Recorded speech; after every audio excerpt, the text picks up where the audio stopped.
읽으신 본문 욥기 6장 14절로 30절 말씀을 중심으로 해서 무엇을 책망함이냐라고 하는 제목으로 같이 말씀을 듣기를 원합니다.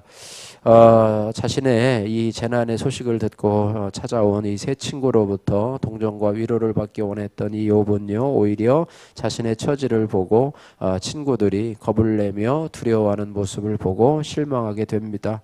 또한 실망한 자의 입에서 나온 말을 꾸짖고 구체적인 죄의 지적도 없이 회개하라고 책망한 친구들에게 욥은 자신의 의를 주장하면서 무엇을 책망함이냐라고 도리어 그들에게 항변하는 내용이 오늘 본문의 말씀입니다. 14절에서 20절 말씀 보면은요, 이 물살같이 지나가는 친구들이라고 하는 그런 내용으로 설명을 하고 있습니다. 오늘 14절에서 19절 말씀, 20절 말씀을 보시면 참 그 내용이 함축되고 또 비유적인 내용이라 읽으면서도 도대체 무슨 내용인가 생각을 할 수가 있는데요. 욥은요, 친구들로부터 동정과 위로를 받기를 원했지만은요, 전혀 받지를 못하고요, 오히려 자신을 위로하기보다는 냉정하게 정죄하는 엘리바스의 말을 듣고 실망을 하는데요. 그것을 비유로 뭐라고 드냐면 이스라엘의 우기에, 우리나라도 그렇지만은 이스라엘의 우기에는 개울에 물이 흘러 넘치지 않습니까? 그런데 물이 가장 필요한 이스라엘의 여름에는 메말라 버려서 물을 찾으러 개울을 찾아온 여행자들이 그것을 보고 실망하고 낙심한다고 하는 거예요. 그래서 17절 말씀에 보니까 따뜻하면 마르고 더우면 그 자리에서 아주 없어지, 개울을 말하는 것이죠. 그래서 대상이 뭐냐면 사막이나 초원처럼 교통이 발달하지 않은 지방에서 낙타나 말에 짐을 싣고 떼를 지어 먼 곳으로 다니면서 특산물을 교육하는 상인의 집단을 대상이라고 그러는데요. 그들이 여행을 하다 보면 목이 마르잖아요. 그러잖아요. 그런데 물을 찾지 못해서 대상들은 그들의 길을 벗어나서 삭막한 들에 들어가 멸망한, 물을 찾지 못해서 또 대마의 떼들, 대마도 마찬가지로 이스라엘 후손인 아랍의 한 부족으로서 사막의 상인들인데요. 대마의 떼들이 그것을 보고 또 스바의 행인들도 그것을 사모하다. 뭐를 사모하냐면 물을 사모하다가 거기 와서는 바라던 것을 부끄러워하고 낙심하느니라, 이렇게 말씀하고 있습니다. 그래서 이렇듯 위로를 기대했던, 그죠? 넘치는 물을 기대했던, 생수를 바랬던 이 욥에게 그 친구들이 와서 아무것도 없는 그런 마른 개울과 같은 그런 모습을 바라보면서 자신의 기대가 충족되지 않았음을 비유적으로 설명한 것이지요. 그래서 우리가 힘들고 어려울 때마다 참 사람을 찾아갑니다. 누가 사람이 나를 위로해 줄까? 또 친구를 또 찾아가고 또 나를 가까이 했던 사람들, 또 나를 위로해 줄 것만 같은 그런 사람들을 찾아가서 위로를 구하지만 우리가 성경에서 말하는 것은요, 이 세상에 어떠한 위로자도 없다는 것을 우리가 알아야 될 줄로 믿습니다. 그래서 진정으로 우리의 연약함을 동정해 주시고 채울해 주실 분은 바로 오직 예수 그리스도밖에 없다. 이 말씀을 여러분 기억하시면서 힘들고 어려울 때마다 동정과 위로를 사람에게서 구하는 것이 아니라 하나님 앞에 기도하면서 나의 마음을 아시고 또 나의 아픔을 아시는 그 하나님 앞에 늘 위로받으시는 저와 여러분들 되시기를 주님의 이름으로 축복합니다. 또한 21절에서 23절 말씀을 보시면은요, 친구들에 대해서 설명을 하고 있는데요, 친구들이 오히려 자신의 상황을 바라보고 위로해 주는 것이 아니라 오히려 겁을 먹고 있는 모습을 보고 있습니다. 21절 말씀 같이 한번 읽습니다.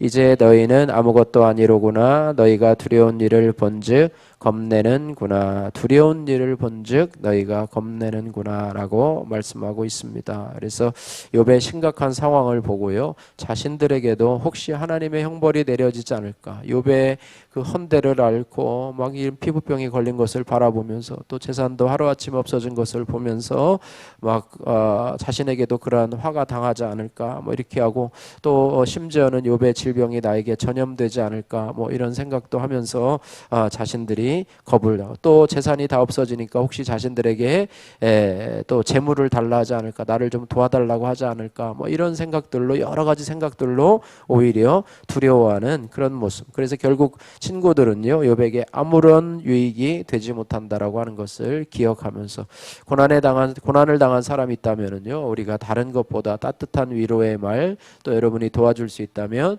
여러분이 도와줄 수 있는 한도 내에서 도와줄 수 있는 그런 따뜻한 위로의 말과 더불어서 그런 물질까지도 함께 갈 수 있다면 그것이 큰 위로가 되고, 또 여러분이 그 사람들을 위해서 우리가 해줄 수 있는 것은 최대한으로 해줄 수 있는 것이 바로 그들의 아픔을 채우라며 기도해 줄 수 있는 것, 이것이 바로 우리가 해줄 수 있는 것이라고 하는 것이죠.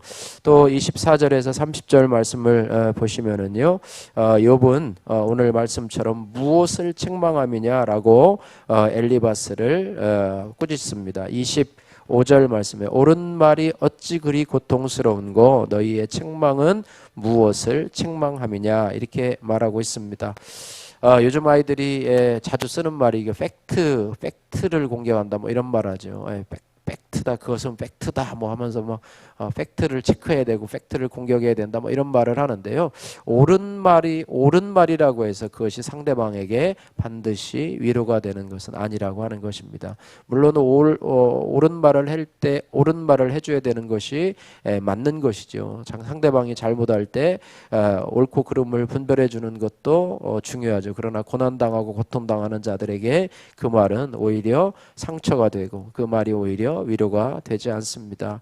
그래서 우리가 옳은 말이 어찌 그리 고통스러운고 너희의 책망은 도대체 무엇을 책망하는 것이냐라고 하면서 자신의 죄를 지적해 보라고 오히려 항변을 하고 있어요. 얼마나 답답하면 그러겠습니까? 그리고 욥도 도덕적으로는 하나님 앞에 자신 있다고 생각을 하기 때문에 너희가 나의 허물을 찾으려면 찾아보아라라고 항변을 하고 있습니다. 그런데 우리가 생각해 보아야 될 것은, 더 깊이 생각해 보아야 될 것은 이 욥의 이런 항변이 물론 자신의 도덕적인 부분에 대해서는 옳다 할지 모르지만은 하나님 앞에서는 의인이 없다는 생각을 늘 해야 됩니다. 그래서 자신이 늘 옳다고 생각하는 사람도 있어요. 내 생각이 늘 옳다고 생각하는 사람이 있어요. 나는 옳고 너는 잘못됐다. 나는 정당하고 너희는 불의하다라고 꼭 이야기하는 사람들이 있어요. 그러나 하나님 앞에서는요 우리 모두가 죄인이고 겉으로만 옳다고 해도요 그 마음속에 일어나는 생각들과 타락한 그런 본성들, 이런 것들 속에서 하나님 보시기에는 얼마나 큰 죄인인지 알 수 없습니다. 그래서 우리가 하나님 앞에 욥과 같이 주장하는 것은 조금 거만한 모습이고요, 나중에요 하나님 앞에 뒤에 가보면 하나님 앞에 욥이 책망을 받습니다. 네가 그렇게 의로우냐? 의로운 자가 없는데 왜 이렇게 의롭다고 그러느냐라고 하면서 나중에는 욥이 하나님 앞에 이제 회개하게 되는 그런 모습을 보게 되는데요. 어쨌든 우리가 하나님 앞에 어떤 책망의 말을 들을 때도 욥과 같이 우리가 책망의 말을 들을 때, 지적하는 말을 들을 때 여러분 기분 좋은 사람은 아마 한 사람도 없으리라 생각합니다. 직장 생활하면서 지적하는 말을 들으면 참 마음이 안 좋죠. 그러나 그때에도 우리가 어떻게 되느냐, 어떤 말이라도 우리가 잘 경청하고 그 속에서 나의 죄를 발견하고 말씀으로 나의 죄를 발견하는 것, 이것이 중요합니다. 그리고 그것들을 고치고 또 돌이키는 것, 이것이 너무너무 중요하다. 욥도 친구들의 말을 듣고 화가 나지만 그러나 그 속에서 숨어있는 자신의 죄를 발견했다면 이 친구들의 책망이 아마 유익했으리라고 생각이 되는데요. 그는 지금 몸이 너무 고통스럽고 힘드니까 그것조차 생각할 만한 여유가 없었던 것이죠. 그저 그것까지 몸이 너무 힘드니까 빨리 죽었으면 좋겠다 뭐 이런 생각을 하고 있는데 무슨 숨어있는 죄를 발견할 여유가 있겠습니까? 그러나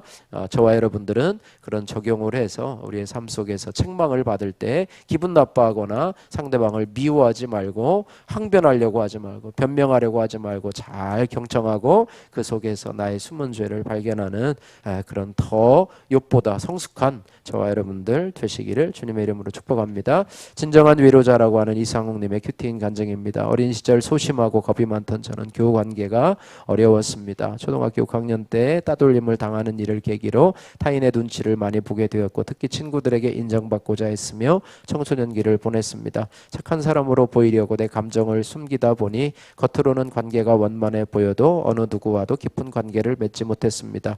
저는 고등학교 졸업을 앞두고 지나갈 대학을 정해야 하는 시기에 진로를 정하지 못해 삼수까지 했습니다. 그러다 스트레스가 심해져 갑상샘 안병증을 앓게 되었습니다. 반복되는 대입 낙방과 육체의 질병으로 낙심된 저는 친구들에게 위로받기를 원했습니다.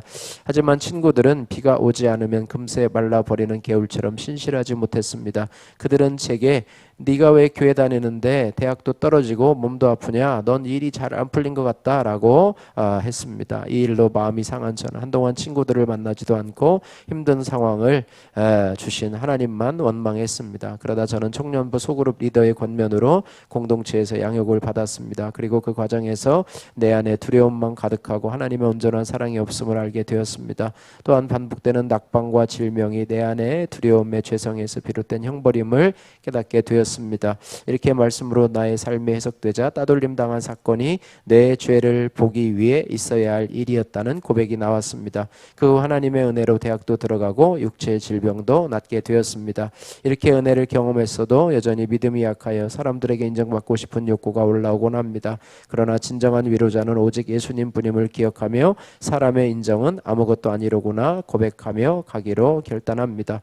앞으로 사람의 인정을 갈구하는 마음을 경계하고 하나님의 말씀을 통해 주시는 하나님의 위로를 구할 수 있기 위하여 기도합니다. 적용하기 큐티한 내용을 일주일에 한 번씩 청년부 소그룹 SNS 대화방에 올리겠습니다. 인정 중독으로 힘들어하는 지체들에게 말씀으로 하나님의 위로를 전하고 권면하겠습니다. 바라기는 저와 여러분들이 진정한 위로를 주실 분은 하나님 한 분이심을 믿고 또 여러분이 고통당하는 자가 있다면 따뜻한 위로의 말과 힘을 실어줄 수 있게 하시고 내가 책망의 말을 들을 때는 그것에 기분 나빠하지 말고 오히려 그 속에서 말씀으로 나의 죄, 숨어진 죄를 찾아내는 그런 전화 위복의 계기를 삼는 지혜로운 성도님들 되시기를 주님의 이름으로 축복합니다.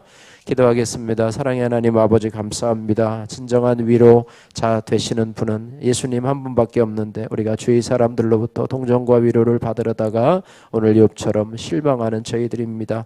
이런 저희를 불쌍히 여겨주시고 고난 중에 있는 사람들을 하나님 아버지 정말로 내 생각대로 옳고 그름으로 정죄하지 않게 하옵소서. 무고한 상황에서 내가 책망을 듣게 되더라도 그것을 변명하거나 또 기분 나빠하지 말고 이것을 주님의 음성으로 들어서 그 속에 숨은 죄를 발견하며 오히려 책망을 나의 유익으로 삼게 하시고 그 책망 속에서 말씀하시는 주님의 음성을 들을 수 있는 성숙한 성도들이 다 될 수 있도록 은혜 베풀어 주옵소서. 예수님 거룩하신 이름으로 기도드립니다. 아멘.